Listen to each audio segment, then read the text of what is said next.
रितेश जी दतिया से। राधे राधे महाराज जी। महाराज जी, उपासक की ऐसी कौन सी गलती है जिससे उसे आनंद का अनुभव नहीं होता, और उसे क्या करना चाहिए जिससे उससे आनंद अनुभव होता रहे? सबसे बड़ी गलती है भगवद विस्मरण। सब गलतियों का मूल है भगवान को भूल जाना। कहे हनुमंत विपत्ति प्रभु सोई, जब तो सुमिरन भजन न होई। हनुमान जी महाराज परम ज्ञानी महात्मा है, भगवान के प्राण प्रिय हैं। वो कह रहे सबसे बड़ी विपत्ति क्या है? बोले भगवान का जिस समय सेवा ना हो, भजन ना हो, सुमिरन ना हो, उनकी लीला कथा न सुनी जाए, उनका नाम कीर्तन न किया जाए, उनका नाम जप न किया जाए, यही सबसे बड़ी गलती है। इसी गलती के कारण काम, क्रोध, मोह, मद, मत्सर, लोभ आदि ये हमारे ऊपर आक्रमण करते हैं और हमसे गलतियां बढ़ती ही चली जाती हैं। हमारे यहाँ सेवक वाणी में लिखा हुआ है, हानि हरिवंश के नाम अंतर परे, लाभ हरिवंश उच्चरत वाणी। हानि क्या है सबसे बड़ी? बोले नाम छूट गया। लाभ क्या है सबसे बड़ा? बोले नाम चल रहा है। तब सुख हरिवंश गुण नाम रसना रटत, और बहुवचन अति दुख दानी। सुख क्या है? बोले प्रभु की चर्चा कर रहे हैं, प्रभु की चर्चा सुन रहे हैं, संत समागम में है। दुख क्या? बोले संसार की चर्चा कर रहे हैं, निंदा स्तुति कर रहे हैं, पाप क्रिया करने वालों का संग कर रहे हैं। तो ये सब विमुखता जो धारण हुई हृदय में, वो भगवान के विस्मरण से हुए। तो सबसे बड़ी गलती है भगवान को भूल जाना, भगवान का स्मरण ना होना। अगर भगवान का स्मरण चलता रहा तो सब ठीक हो जाएगा।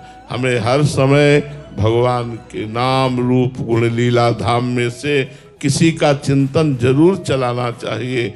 हर समय प्रभु का चिंतन चलेगा तो मंगल हो जाएगा। चाहे जहाँ जाओगे, चाहे जहाँ बैठोगे, चाहे जिस सभा में बैठो, आनंद ही आनंद रहेगा, क्योंकि आनंद सिंधु भगवान का अखंड स्मरण चल रहा है। स्मृति ही सबसे बड़ी संपत्ति है। पूरी गीता जी सुनने के बाद अर्जुन जी को प्राप्त हुआ स्मृति। नष्टो मोहा स्मृतिर्लब्धा त्वत्प्रसादान्मयाच्युतः। हे मेरे गोविंद, हे मेरे अच्युत, आपकी कृपा प्रसाद से मेरा मोह नष्ट हो गया और मुझे आपकी स्मृति प्राप्त हो गई।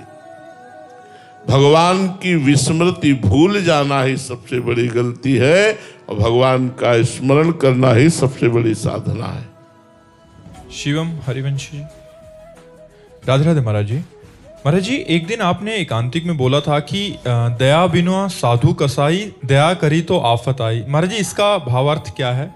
जैसे हिरन पे दया की भरत जी ने देखा कि एक मृगी प्यासी थी, वो जल पीने के लिए आई और गर्भवती थी।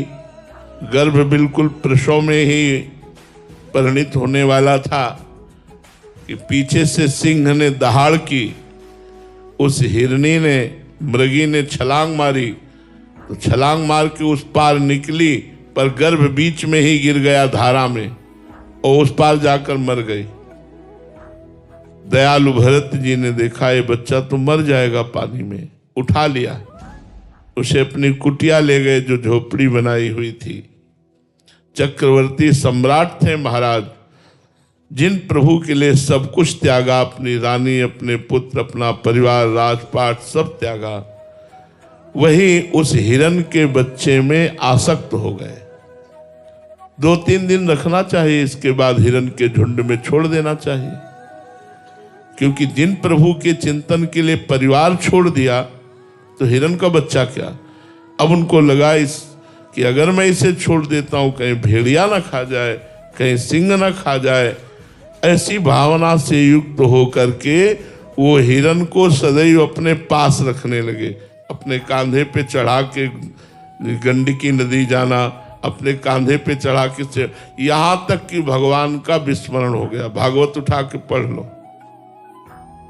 भगवान का विस्मरण हो गया और हिरन की स्मृति, प्यार, दुलार, आसक्ति में इतना तन्मय हो गए कि अंतिम समय शरीर छूटा हिरन का चिंतन करते हुए, तो अगला जन्म उनको हिरन का प्राप्त हुआ।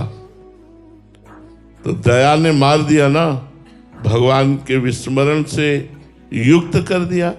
जहां भगवान का स्मरण था वहां भगवान का विस्मरण करा दिया, हिरन का स्मरण आ गया। तो दया करना जरूरी है, दया बिना साधु कसाई। लेकिन होश में दया को एक सीमा में बांध कर रखिए, जिससे आपका धर्म, आपकी भगवद स्मृति नष्ट ना होने पावे।